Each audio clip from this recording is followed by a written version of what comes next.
Dear friends, from wherever in the world that you are joining us, welcome to today's webinar presented by a very outstanding presenter, Dr. Fares Hedayati. And the title of today's webinar will be AI and Wellbeing. We are so happy at Bridge to Success Educational Group to have such outstanding presenters every month to delve into a particular topic that can be very beneficial for us all from around the world.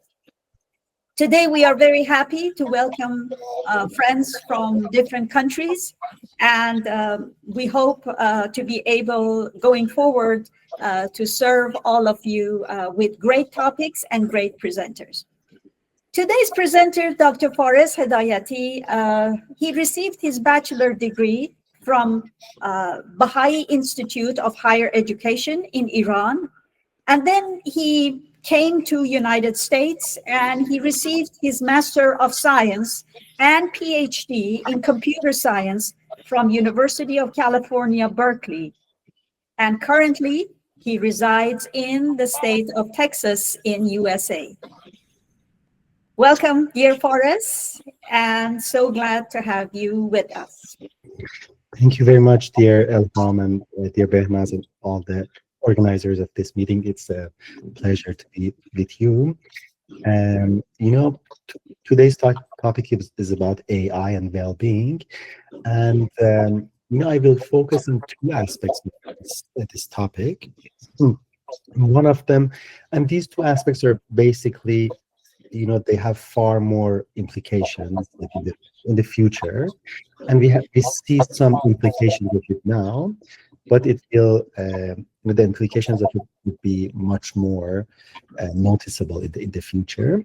And these two areas are basically, one of them, I call it like a Gutenberg moment, or basically the way that knowledge is democratized. And the other one is how hate speech and disinformation and misinformation is combated through AI.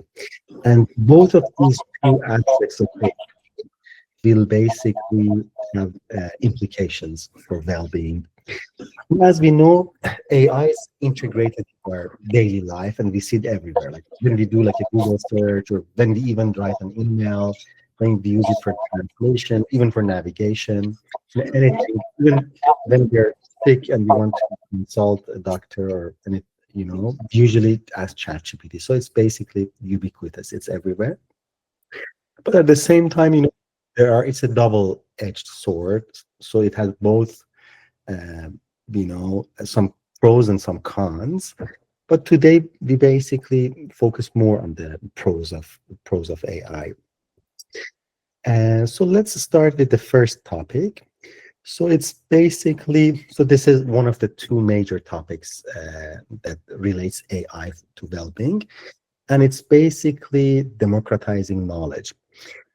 Today we live in a society that has, it is a society filled with inequalities and discriminations, and not everyone has access to the same resources that other people have. I give you an example. For example, in Afghanistan, women and girls, they're like denied access to education. Or for example, in Iran, Baha'is are denied access to higher education for more than almost half a century in Iran. So I believe that the discrimination, this discrimination, can cause many anxieties and could basically have implications for your well-being and mental health. But the good thing about AI is that it democratizes knowledge. It doesn't discriminate against people. It doesn't say because you are a girl or you are a Baha'i or you live in this country, you cannot have access to knowledge. It provides knowledge to everyone, and this could in turn, empower. I give you an example. For example, when printing press was invented by Gutenberg, it basically created, it led to enlightenment in Europe, and it also led to spread of Protestantism in Europe. Before that, before the invention of printing press, knowledge was basically in control of a very small elite. And it was because books were copied by hand and books were very expensive. Only rich people had access to books. And also the Bible was only in possession of the church, the Catholic Church. But after the invention of printing press, books became much cheaper and much more accessible. Because of that, knowledge was more accessible to people, and it led to many inventions, and it basically democratized knowledge.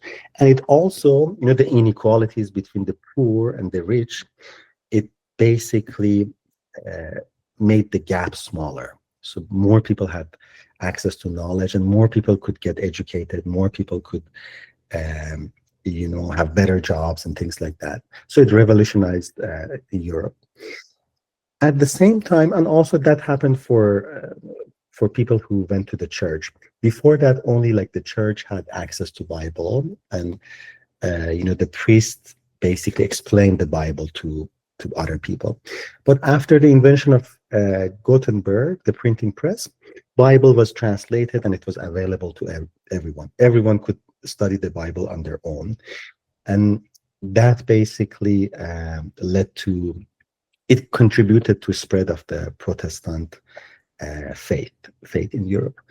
So this aspect of democratizing knowledge is a big thing, and it can basically lead to better mental health and better equality, better improving basically equality and eliminating injustice in the world. I can give you more. We can actually go deeper in this subject.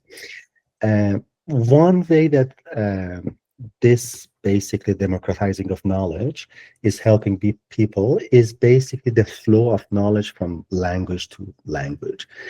Currently AI translation can basically work with more than 100 languages, and it's very accurate. I think a linguist basically worked on basically this problem of translation for years, maybe for more than 2 decades in AI. Translation was a big topic. And after the invention of AI, people like tried different things. So because AI itself, has went through different phases. And a few years ago, there was this topic called attention in AI. And there was this paper called Attention is All You Need. It's a very revolutionary paper. I think it's one of the top 10 papers in our current century that was cited by scientists. Attention is all you need. So that revolutionized basically AI, including translation work. And with translation models, so the progress that was made in just 1 year after that paper was more than 20 years of linguists trying to solve this translation problem.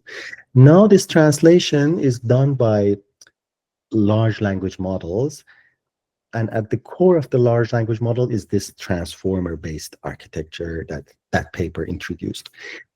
So because of that, now knowledge can be transferred from any language to any language. You don't need to, for example, know English to be able to access to knowledge produced in the English language. And many platforms are also made it really easy for this transfer of knowledge.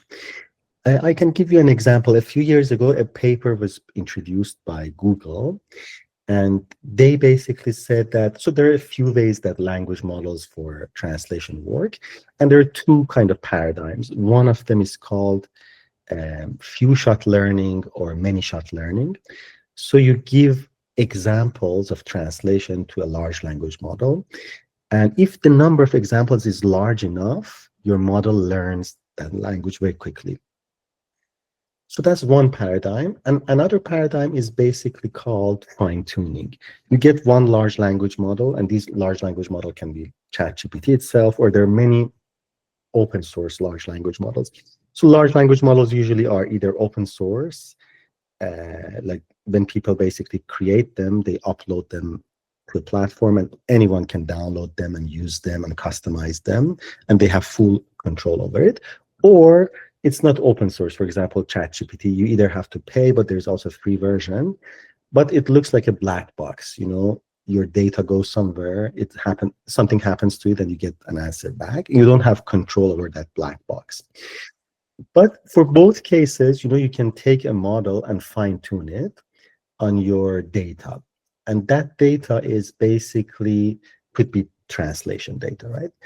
So this paper basically said that if you give, so both two approaches, it said you don't need to fine tune your model. Like when you fine tune a model, you basically change the model entirely and you get a new model. So the paper basically said you only need examples. If you provide enough examples to your model, the model learns perfectly that language. And this paper by Google, it was very interesting. They chose a few languages, like random languages, and one of them was Kurdish language.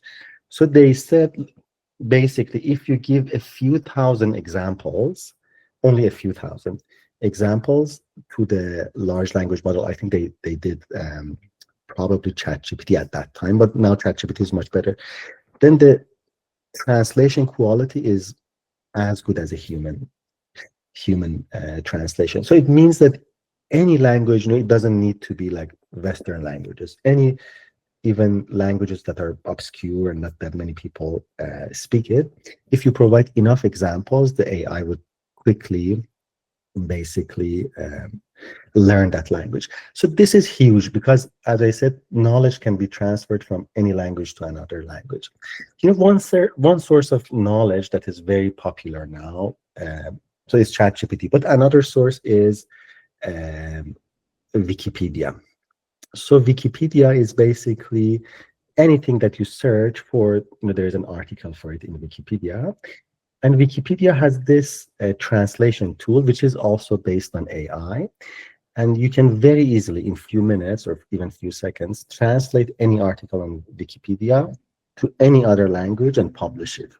And the nice thing about it is that what it does, it takes the article, all the citations, the hyperlinks, the table, even the layout of the article remains exactly the same as the original language. But you can translate it very quickly.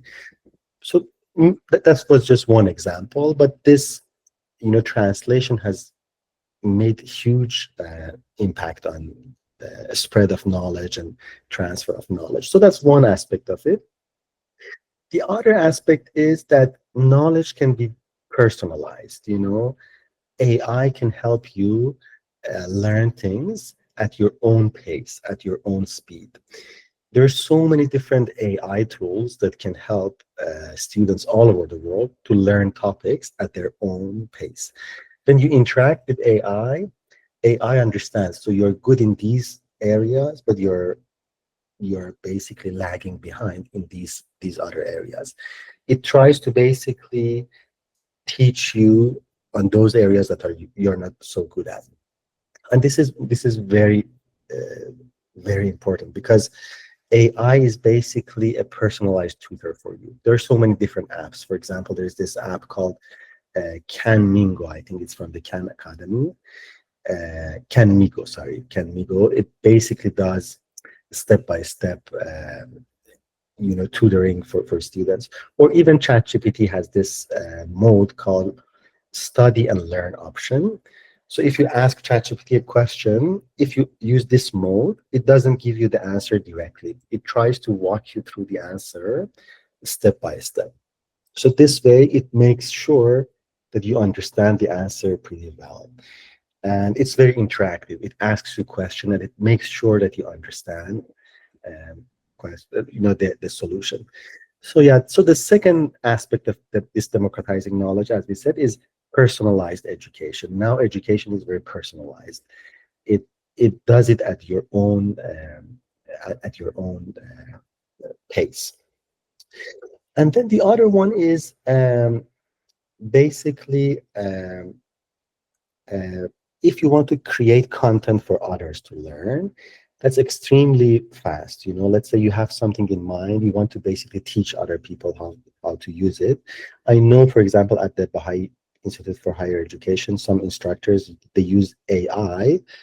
They know the topic. They just, for example, they want to teach math. They have to type a lot of like formulas and things like that. They just tell in simple English, this is what I want to create. Please create like a slide for me with all these formulas, and it does it like in a second. So I remember in previous years when we wanted to create like slides for students at BIHE, we had to search the internet like for a few hours, even for one topic. But now it happens like in a few seconds. So this is the next aspect of basically AI. So one other thing in this aspect of democratizing knowledge is uh, it basically it also pushes the boundaries of science further. Uh, so it basically advances science. So one thing is, for example, a lot of researchers, so as a, for example, PhD student or as a researcher, the first thing you want to do, let's say you want to, for example, do research in like a very specific aspect of biology. Let's say you want to predict how a protein, like what's the structure of a protein. That's a big question. So the first thing you would do is you want to know what other researchers have done. So that's the first thing you do, right? So you do a lot of, for even for one specific topic, there are like tons of thousands of like academic papers.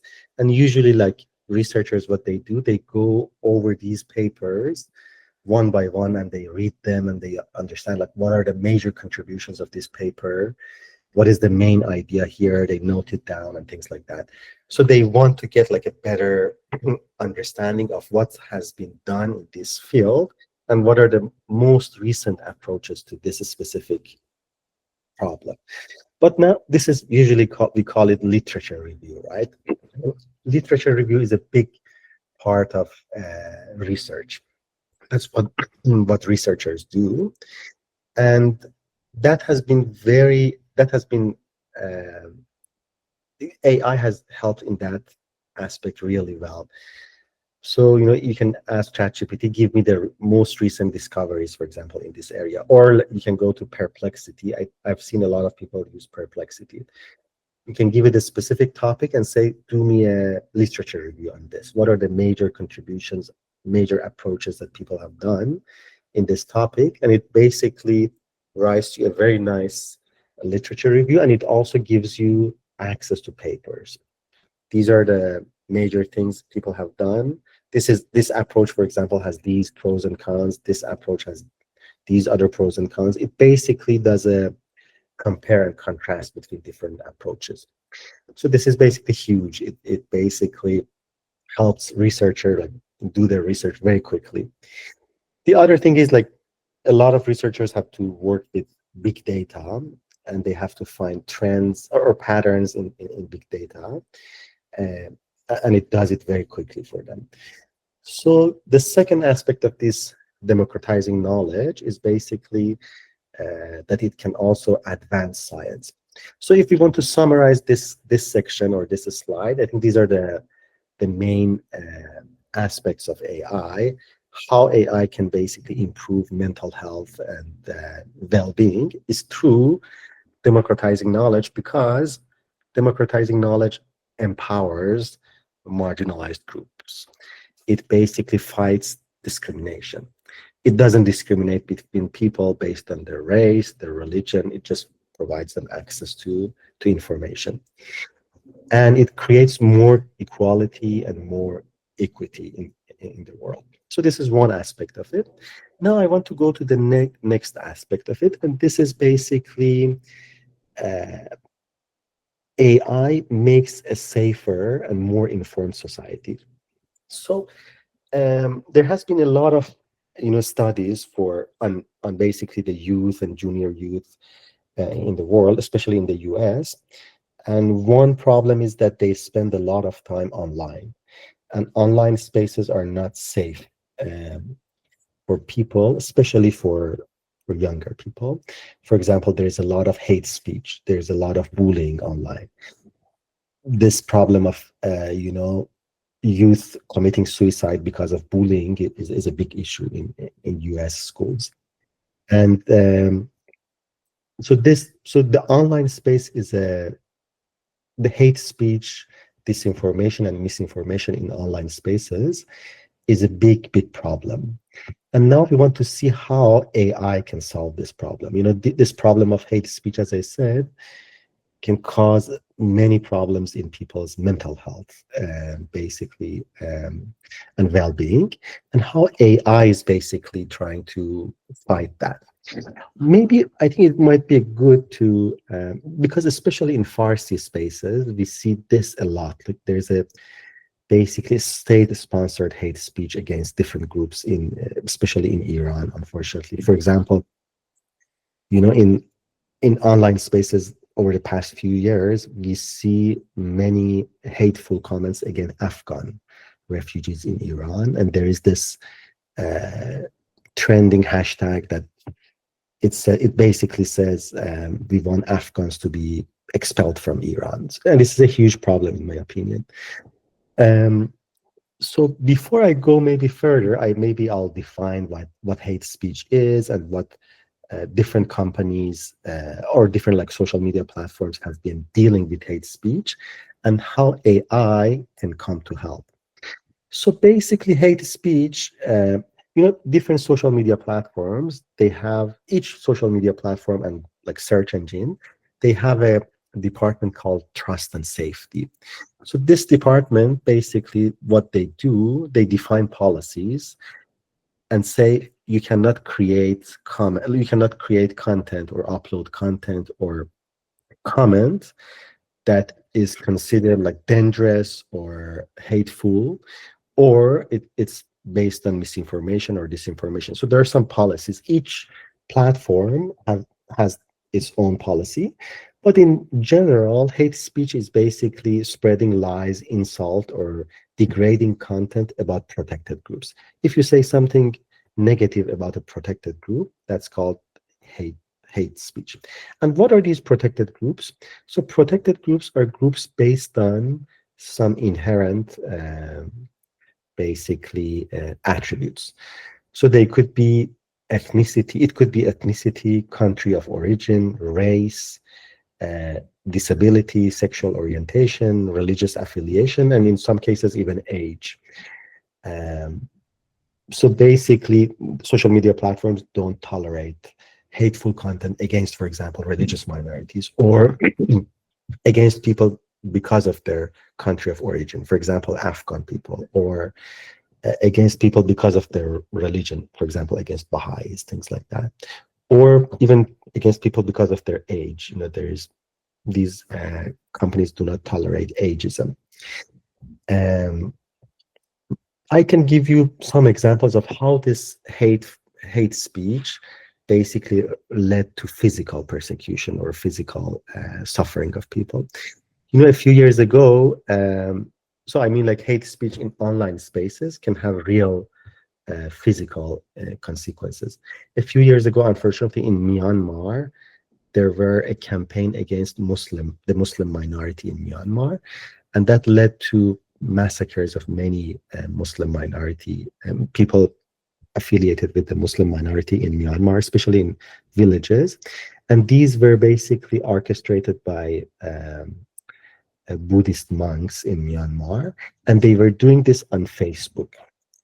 And Facebook at that time didn't do anything because they didn't even have enough support for local languages in Myanmar.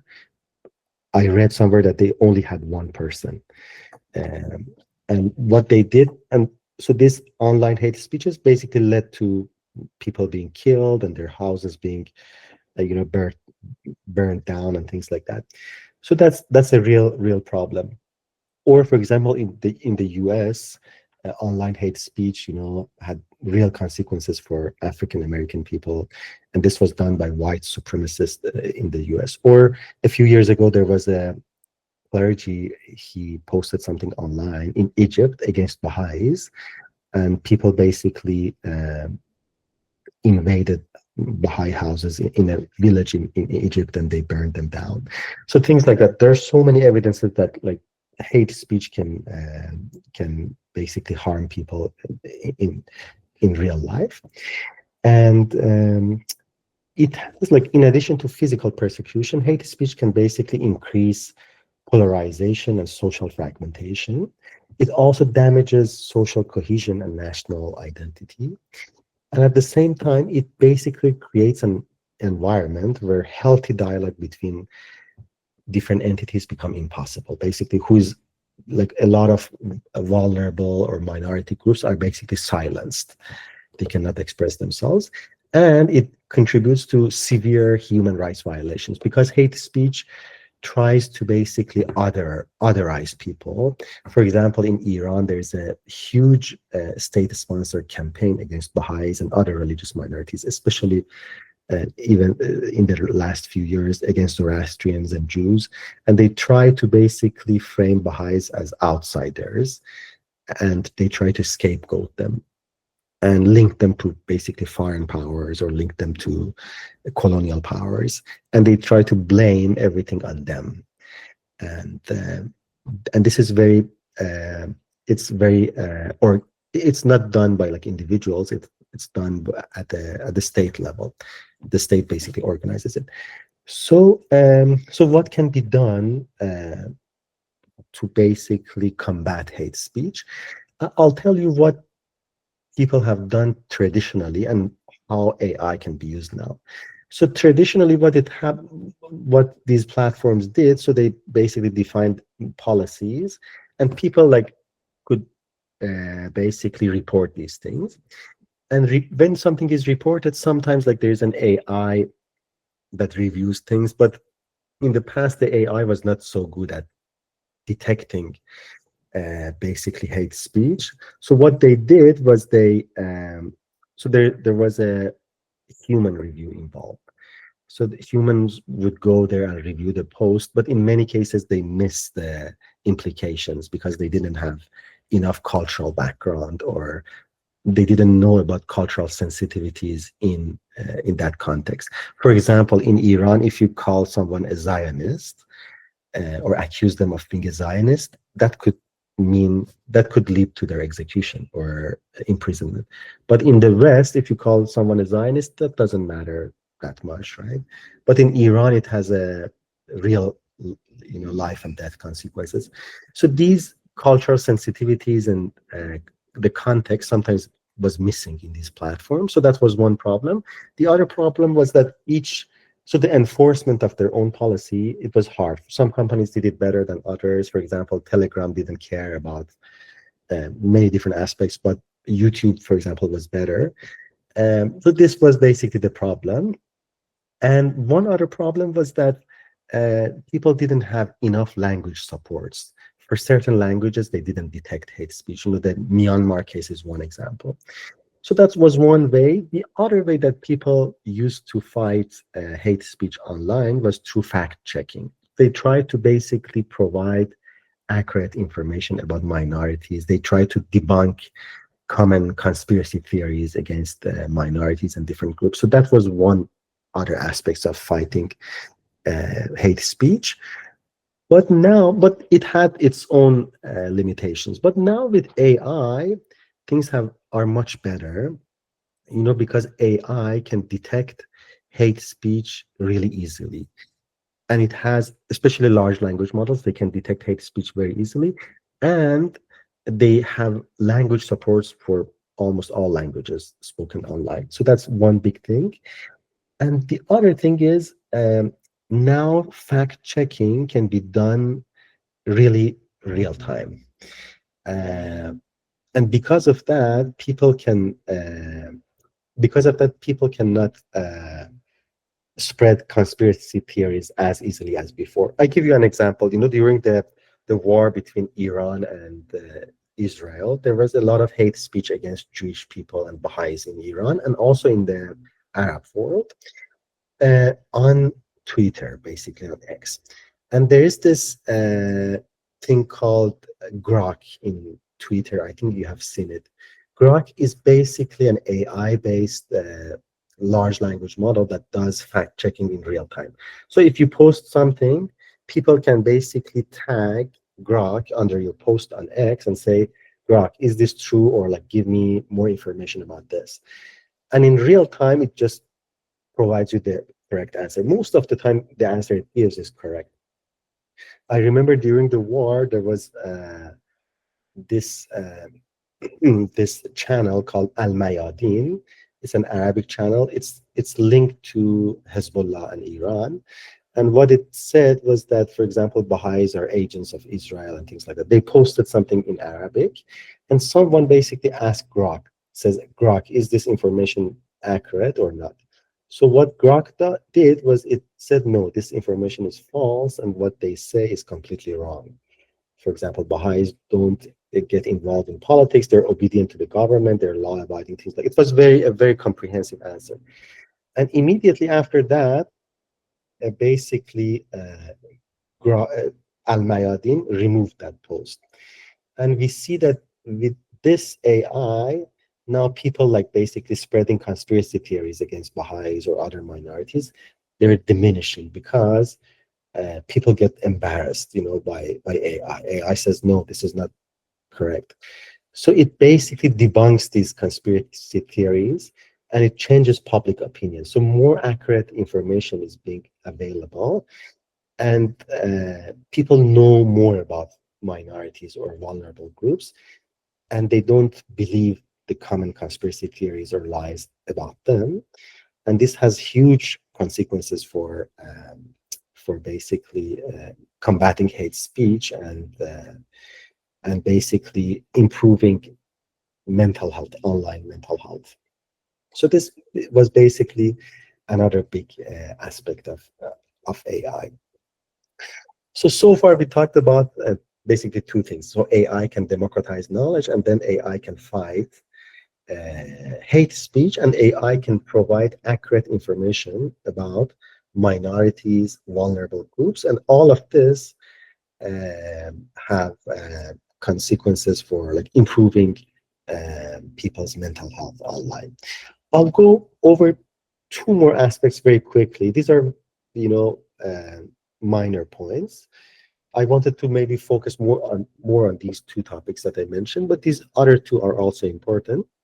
I'll go over them briefly, and then maybe we can have questions and answers. And yeah, maybe other friends in the audience can also comment and share their own experiences. So the other aspect of AI is that it can reduce working hours and repetitive work, right? Um, because of that, like for example, data entry can be automated. When you do like reports or translation, that can be automated. Documentation can be automated. The scheduling and administrative support can be automated. So all of this, basically, a lot of like mechanical tasks can be automated, and people can basically focus more on creativity and relational work rather than being involved in repetitive work.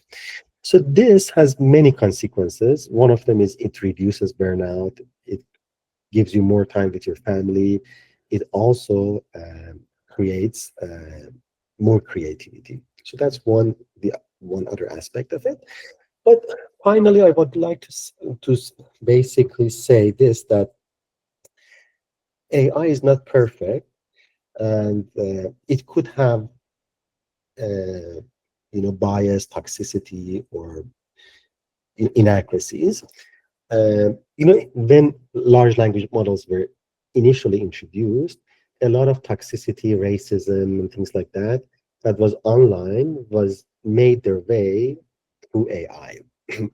But these companies, like for example, OpenAI and other companies, like Google that created Gemini, they realized that this sexism or racism is present in their AI. So they tried to basically debias and use better data sets. And also they tried to, on top of AI, because AI is trained on data, they tried to give accurate data about these protected groups that we initially talked about, like, for example, ethnicity, race, country of origin, all of those. So they tried to basically remove those toxicity and bias, and now it's much better. But the problem was initially there. So that's another aspect of it. And finally, I would like to say that sometimes AI, there has been documented cases of AI giving manipulative advice or harmful advice to people, and that lead to people's like suicide. There have been cases like that. So the main message is that AI is very powerful, but emotionally it's not intelligent. So we should use AI. Uh, it's not a replacement for human being. People should be empowered by AI. They shouldn't be replaced by AI, right? So that's the most important thing. And also one other thing is human values should guide AI. So that's the most important thing. AI is just a tool, but there needs to be some policies, regulations, and basically morality that governs this. And this should be at a global scale. So like any other technology, it should be used responsibly, and it should be also regulated. Um, so that's basically the final message I wanted to give. Thank you very much. Now, if there's any questions or comments, I would like to also hear from other dear friends that joined to hear their own experiences with using AI in this regard. Thank you so much, Dr. Forrest Hedayati, for such a informative presentation on a topic that is very new to many of us. So with this, we will then stop the recording so that friends can unmute themselves and ask questions. Thank you very much.